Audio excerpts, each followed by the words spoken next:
Welcome to Movie Recall. In today's video, we will be going through the 2023 movie No Hard Feelings. It's time to recall. Let's get started. Turn on subtitles and spoilers ahead.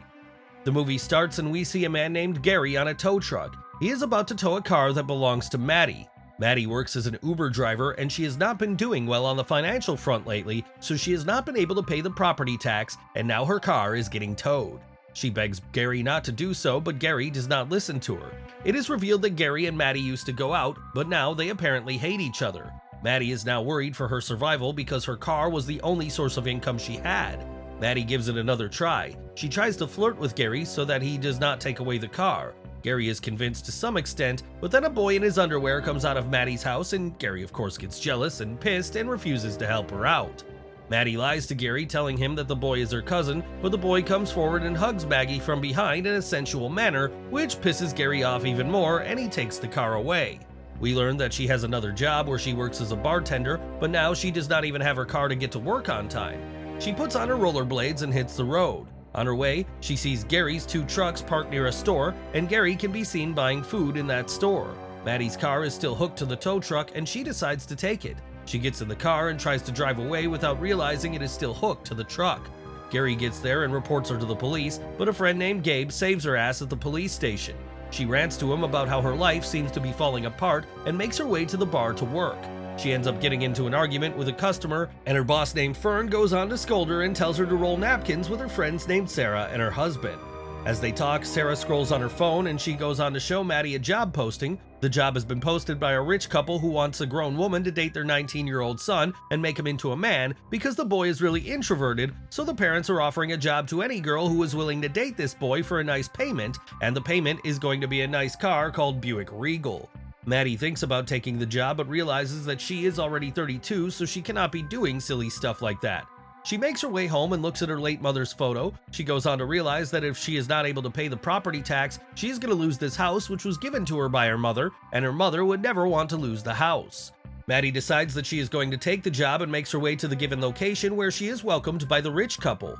Maddie then sits with the parents as they go on to interview her. Everything is going well until Maddie tells them that she is 32 years old. They are not too happy about that because they were looking for a girl in her mid-20s.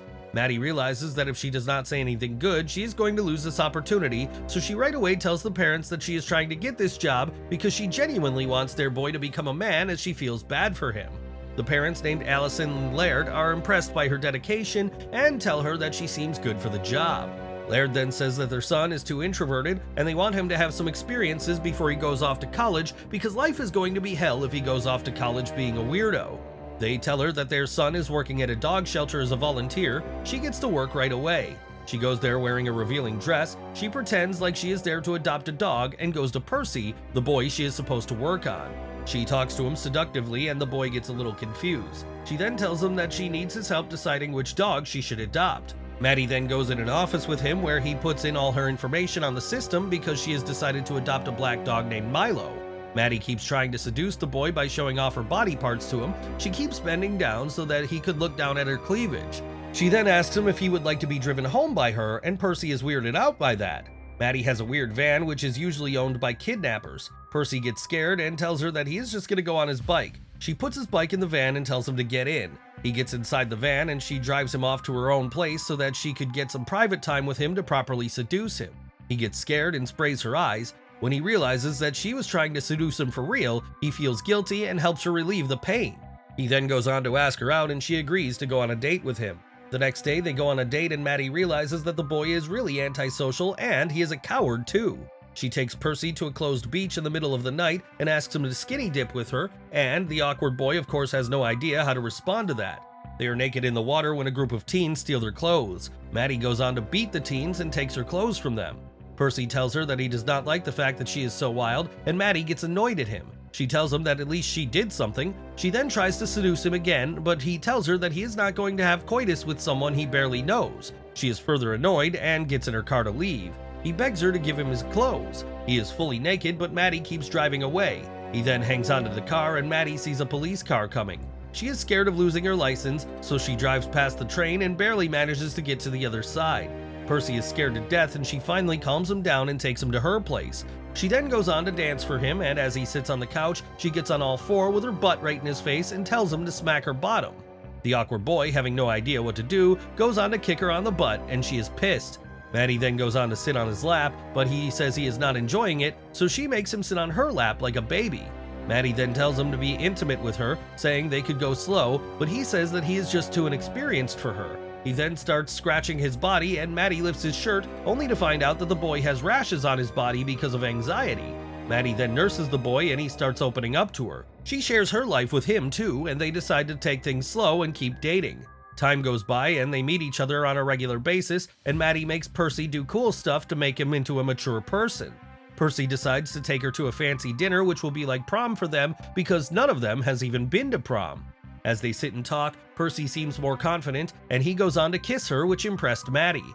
They meet Percy's friend named Jody, who does not trust Maddie, and when Percy is away, he asks her what she actually wants with his friend. Back at her place, she is hanging out with Sarah and her husband when a man named Doug knocks at her door and tells her that he is there for her house. She refuses to give up her house and tells the man to bugger off. Maddie then goes on their prom date with Percy. He confidently comes to pick her up in a limo. They go to Percy's prom where Percy does not want his schoolmates to notice him. She then encourages him to play the piano and he reluctantly agrees. He plays really well and he gets so confident that he starts singing. Everyone turns their eyes towards him as he sings really well. Maddie is amazed by how talented Percy is, and by the time he is done with his song, everyone claps. He is then approached by a school friend named Natalie who thinks Maddie is Percy's babysitter. Maddie is offended, but she does not say anything. Natalie then goes on to invite them to a party and Maddie signals that she does not want to go, but Percy still agrees to go to Natalie's party. Maddie is annoyed and they end up arguing. He sits away from her and she realizes that they are not going to go where she wanted to go. Percy reveals that they are headed to Natalie's party. He enters Natalie's place. Maddie goes on to follow him after a while. She now starts checking all of the rooms, and when she does not find him in any of them, she gets pissed. She then spots another room and knocks, but no one opens. She kicks in the door and is shocked to see Percy in bed with Natalie, who swears to Maddie that nothing happened between them. Maddie then goes on to ask Percy if he took any pills, and he says yes. She drags him to the toilet and makes him throw up the pill. Maddie is then approached by a boy with whom she had already had an altercation when she entered the party. The boy is with his father, and his dad tells Maddie that this party is for teenagers, adding that she does not belong to the party. He tells her to go away, and she tells him that she is just there to take Percy. Percy sees the father insulting Maddie, so he goes on to punch him, but ends up punching Maddie instead. She is hit on the neck, and the impact is bad. They get into their limo and make their way out. Percy goes on to apologize to her for not listening to her, and then tells her that he is now ready for her. He tells Maddie that he is in love with her. She tells him that they should not do anything because he is drunk and this is his first time. She also tells him that he should not be confessing anything to her while drunk. The next morning, Percy tells his dad that he wants his own license because he wants to drive around his girlfriend. Percy impresses his parents and they are happy until he tells them that he is not going to Princeton because he cannot be away from Maddie.